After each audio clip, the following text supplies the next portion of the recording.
Hello friends, welcome back to another reaction video. दोस्तों, जहां पर नाफरमान एंड फैमिली आजकल तीर्थ स्थल के दर्शन करती हुई नज़र आ रही है, कभी जय माता दी और कभी सत श्री अकाल करती हुई नज़र आ रही है, वहीं पे इनके भाई बहनों ने एक अलग ही बवंडर खड़ा करके रखा हुआ है। एक्सपोज का गेम खेलते खेलते आज इनको एक हफ्ते से ऊपर हो गया है, लेकिन एक्सपोज के नाम पे समझ नहीं आ रहा कि एक दूसरे के प्रति साबित क्या करना चाहते हैं।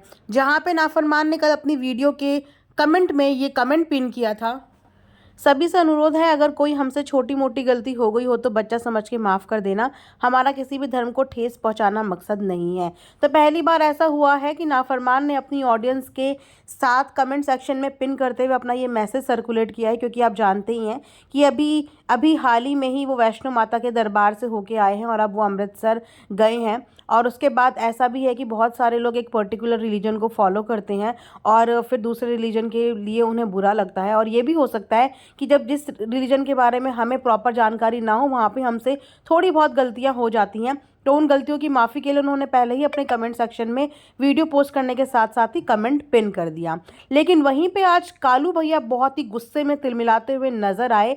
ये तिलमिलाना उनका शुरू हुआ अपना दीदी की वीडियो के बाद, आई थिंक, क्योंकि पहले अपना दीदी की वीडियो आई और उस वीडियो के बाद टालू भैया की ये वीडियो आई। बिकॉज इतने दिन से टालू भैया अपना शो कर रहे थे, यानी कि अपना एक कॉमेडी सीरीज़ या जो भी बोलिए, अपना कुंबई का शो कर रहे थे। लेकिन अचानक अपना दीदी की वीडियो आने के बाद टालू भैया हमेशा ही एक्शन में आ जाते हैं। लेकिन इस बार उन्होंने किसी एक पर्टिकुलर बहन के बारे में नहीं, इनफैक्ट अपने पूरे भाई बहनों की पोल पट्टी खोल के रख दी है। वो कहते हैं ना कि एक बार जंगल में एक आदमी था, वो अक्सर पब्लिक को शेर आया शेर आया शेर आया बोल के बेवकूफ़ बनाया करता था।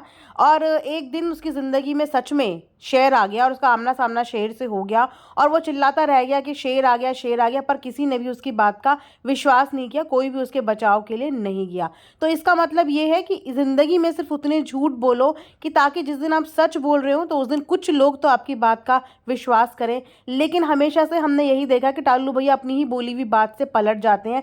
फॉर एग्जाम्पल, जब इन्होंने चंडीगढ़ से वापस आके अपना वीडियो बनाया तो उस वीडियो में इन्होंने यही बोला था कि मैं ये पोल खोल दूंगा, मैं वो पोल खोल दूंगा, मैं एक एक के बारे में बताऊंगा, दूध का दूध और पानी का पानी करूंगा। उसके बाद अगले दिन इनका एक व्लॉग आता है और उस व्लॉग में ये वापस से हैप्पीली फैमिली का अपना कंटेंट दिखाते हैं। उसमें इन्होंने दिखाया कि घायल ने भी फ़ोन किया, बोलू ने भी फ़ोन किया, रोज भाभी के ऑपरेशन के बारे में भी बात की, सब कुछ किया। और उसके बाद फिर ये सुन्नी दीदी की वीडियो ऑडियो रिलीज़ कर देते हैं। तो वहाँ पे इन्होंने एक तरफ तो ये दिखाया कि भाई के साथ इनका सारा मैटर सॉर्टेड है और बहनों के साथ में इनकी प्रॉब्लम्स चल रही है। लेकिन आज की वीडियो में इन्होंने भाई के साथ भी इतनी सारी प्रॉब्लम्स गिनवा दी और बहनों के साथ तो इनका मैटर खैर कभी सॉर्टेड हुआ ही नहीं था।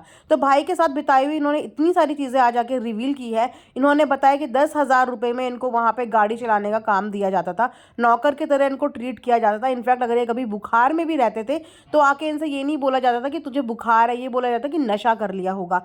तो इनकी तबीयत भी खराब होती थी। तो मतलब ये दिखाना चाह रहे हैं कि वहाँ के लोग इतने ज़्यादा इनसेंसिटिव हैं कि इनकी बीमारी पे भी इनको दवा नहीं मिली और ना खर्चे के नाम पे इन्हें सिर्फ 10,000 रुपये देते थे, जिसमें इनके घर का पालन पोषण होना बहुत ही ज़्यादा मुश्किल था। उसके साथ साथ इन्होंने ये भी बोला कि मेरी एक नेगेटिव छवि बना दी गई, जो इन्होंने पहले भी जिक्र किया था, लेकिन पहले इन्होंने खुल के इस बारे में बात नहीं की थी। आज इन्होंने बताया कि मेरी इतनी नेगेटिव छवि बना दी, जो नशे मैं कभी करता भी नहीं था, वो नशे मेरे यहाँ पे बना दिए। नशा मुक्ति केंद्र में 10-15 हज़ार रुपए लगा के उन वीडियो से इन्होंने कितने कमाए हैं आप खुद ही सोच लो।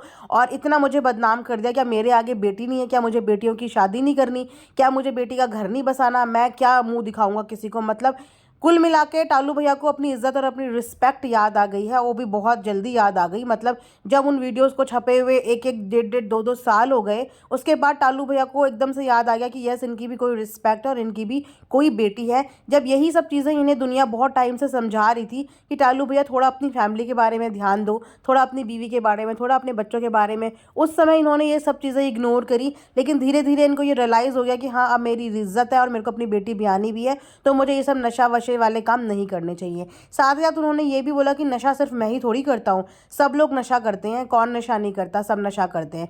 उसके बाद उन्होंने ये चीज़ें भी बोली कि दिन से टरोज भाभी के पेट में दर्द हो रहा है, पथरी की जो प्रॉब्लम उन्हें हो रही है, उस पथरी का ऑपरेशन ना करवाने की वजह यही है कि कहीं ना कहीं फाइनेंशियली वीक है, यानी कि इनके पास इतने पैसे नहीं है कि ये टरोज भाभी का ऑपरेशन करवा पाए। लेकिन वहीं पे हमने जो कॉल रिकॉर्डिंग सुनी थी, वहाँ पे घायल यही बोल रही थी कि भाभी का जल्दी से जल्दी ऑपरेशन करवाओ, किसी चीज़ की दिक्कत परेशानी होगी, ज़रूरत होगी तो आप बताना। तो सच्चाई किस बात में है, क्योंकि वो कॉल रिकॉर्डिंग भी इन्होंने ही लगाई थी और आज भी बात यही कर रही हैं।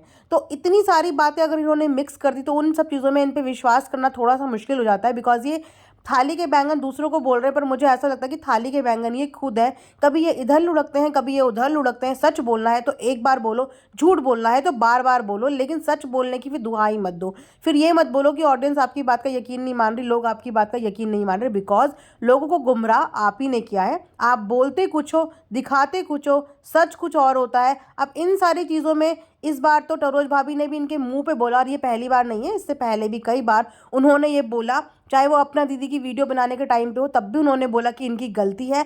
और अब जब सुन्नी दीदी की ऑडियो लीक हुई तो उसमें भी उन्होंने यही बोला कि गलती तुम्हारी है कि तुमने ऑडियो लीक की, सामने वाले बंदे ने तुमसे बात की अपने दिल की और तुमने उठा के उनकी जो वीडियो है वो लीक कर दी। उसके बाद इन्होंने थमे यहाँ पे भी नहीं, क्योंकि उसके बाद इन्होंने अपना दीदी पे भी बहुत ज़्यादा टारगेट, पेरेंट्स के नाम पे उन्हें टारगेट किया कि तुम मम्मी पापा की आत्मा को कितना दुखा रहे हो, जो लोग इस दुनिया से चले गए हैं उनको भी याद कर करके बदनाम कर रहे हो, उनके बारे में भी बात कर रहे हो। और उन्होंने साथ साथ ये भी बोला कि अपना दीदी की जिस घर में शादी हुई थी उस घर में किसी चीज़ की कमी नहीं थी, लेकिन लोगों को बैठ बैठ के खाना भी नहीं आता।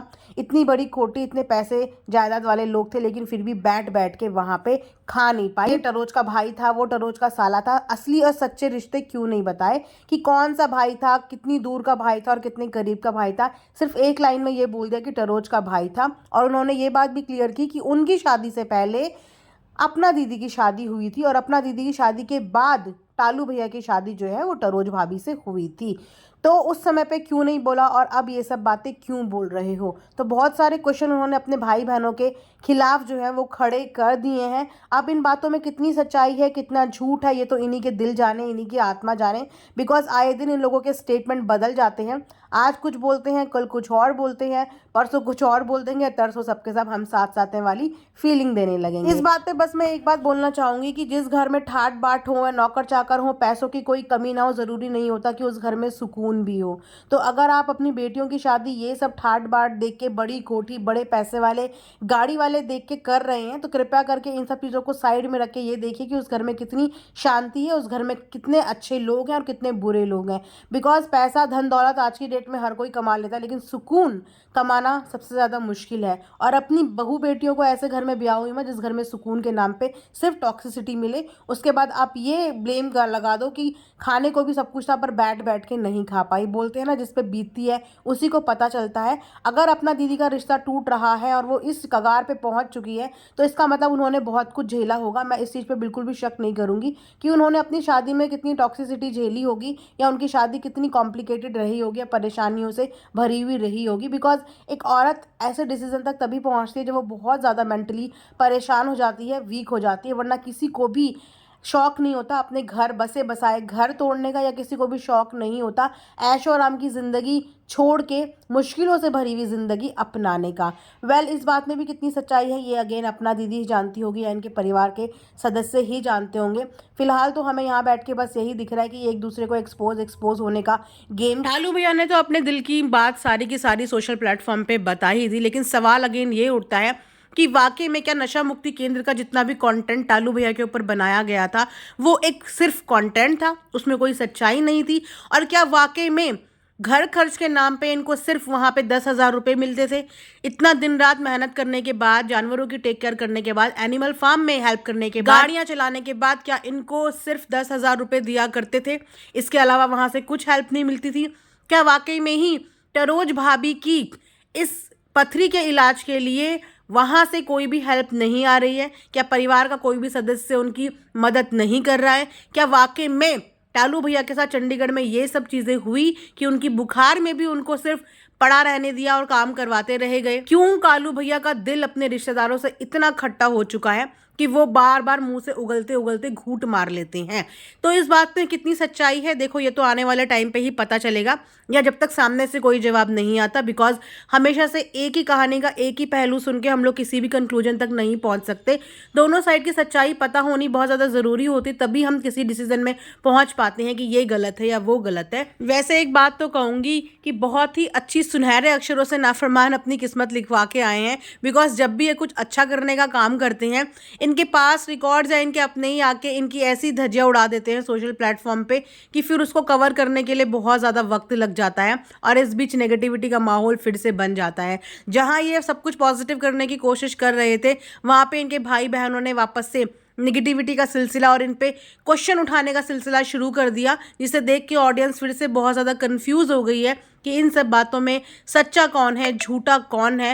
वेल, मैं यही प्रे करती हूँ कि ये जो उलझे सुलझे रिश्ते हैं ये जल्दी से जल्दी सुलझ जाएं और अपने घरों की इज्जत, अपने परिवार की इज्जत ये लोग अपने ही घरों के अंदर, दरवाज़ों के अंदर रखें। ऐसे सोशल प्लेटफॉर्म पे आके उनका मजाक और धज्जियाँ ना उड़ाएं। Thanks for watching Earth Mom Dehradun.